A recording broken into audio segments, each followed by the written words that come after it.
एक शब्द आप लोग को अक्सर सुनने में आता होगा और वो शब्द है पोस्टमार्टम, शव विच्छेदन। किसी भी व्यक्ति की मृत्यु होती है तो उसके मृत शरीर की पोस्टमार्टम या शव विच्छेदन करना पड़ता है। तो क्या सभी के शरीरों का शव विच्छेदन अनिवार्य है या उसके पीछे कुछ कंडीशंस हैं, कुछ तर्क हैं, कुछ विधि है, कुछ लॉ है? तो फ्रेंड्स, सबसे पहली बात, केवल अप्राकृतिक मृत्यु पर ही किसी मृत शरीर के शव का पोस्टमार्टम किया जाता है। यानी अगर किसी की नेचुरल डेथ होती है, नेचुरल डेथ का मतलब है जैसे मान लीजिए किसी की उम्र हो गई है और वह व्यक्ति मर जाता है, कोई ऐसे रोग से पीड़ित है जिस रोग से उसकी मृत्यु होना स्वाभाविकता निश्चित है, तो यह नेचुरल मृत्यु मानी जा सकती है। वैसे तो अगर किसी की उम्र हो गई है, मान लीजिए 80 साल हो गई, 90 साल हो गई, तो उसकी मृत्यु जब होती है तो नेचुरल डेथ मानी जाती है कि हाँ नेचुरल डेथ है। भले ही डेथ के पीछे कारण होता है लेकिन उसकी डेथ नेचुरल ही मानी जाती है। लेकिन अननेचुरल डेथ, अप्राकृतिक मृत्यु क्या है?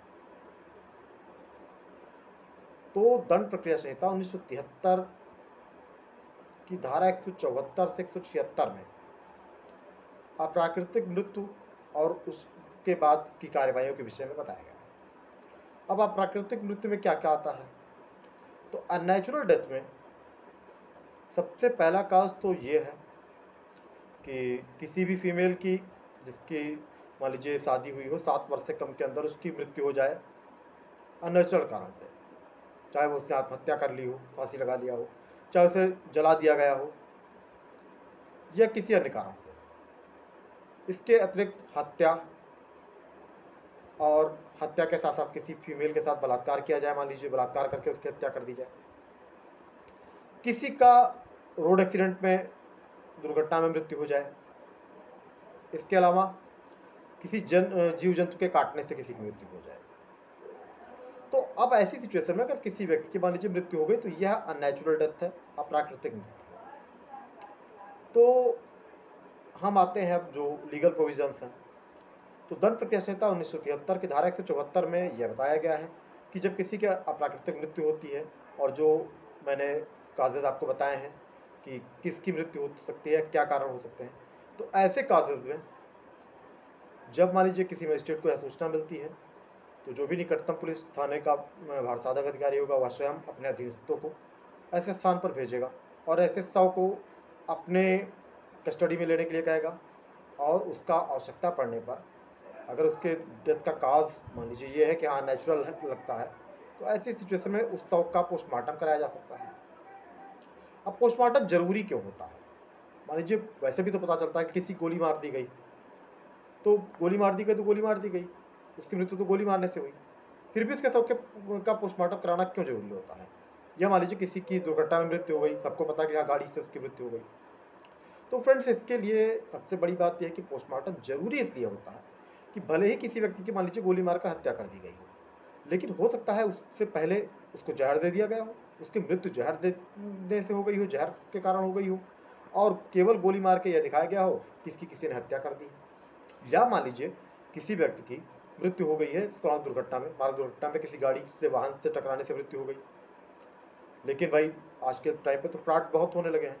लोग क्लेम लेने के लिए जाहिर सी बात है कि किसी को मार के किसी भी कारण से, चाहे जहर दे के मार दें या किसी अन्य तरह से गला दबा के मार दें और उसको गाड़ी के नीचे लटा दें, ताकि भाई क्लेम भी मिल जाए और उनका अपना प्रयोजन भी पूरा हो गया।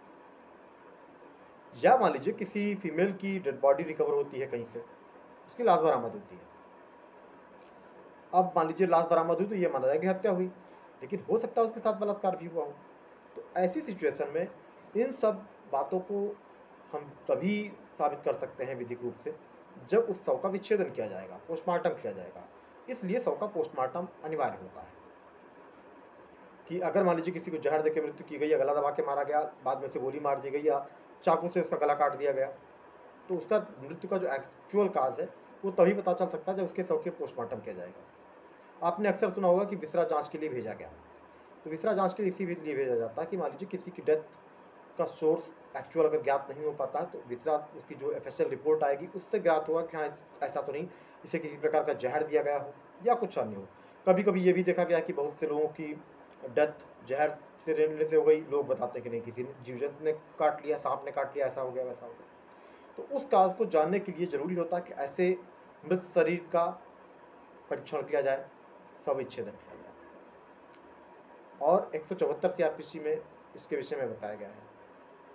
175 CRPC में यह कहा गया है कि पुलिस अधिकारी किन्हीं भी व्यक्तियों के बयान ले सकते हैं और समन कर सकते हैं उनको।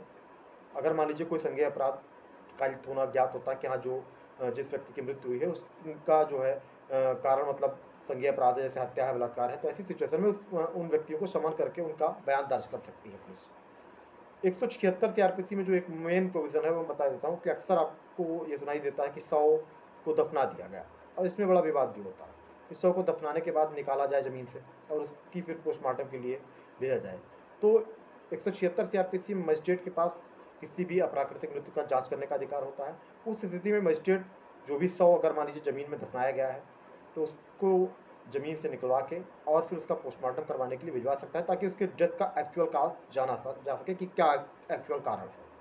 वैसे अगर डेड बॉडी जला दी जाती है तो फिर संभव नहीं होता है, लेकिन जो डेड बॉडी अगर मान लीजिए ज़मीन में दफनाई जाती हैं तो उनका शव का परीक्षण किया जा सकता है उनको दोबारा निकाल के, और यह शक्ति मजिस्ट्रेट के पास उपलब्ध है 176 CRPC के अंतर्गत। तो ये कारण है पोस्टमार्टम के और जो प्रोविजंस हैं दंड प्रक्रिया संहिता 1973 में धारा 174 से 176 में।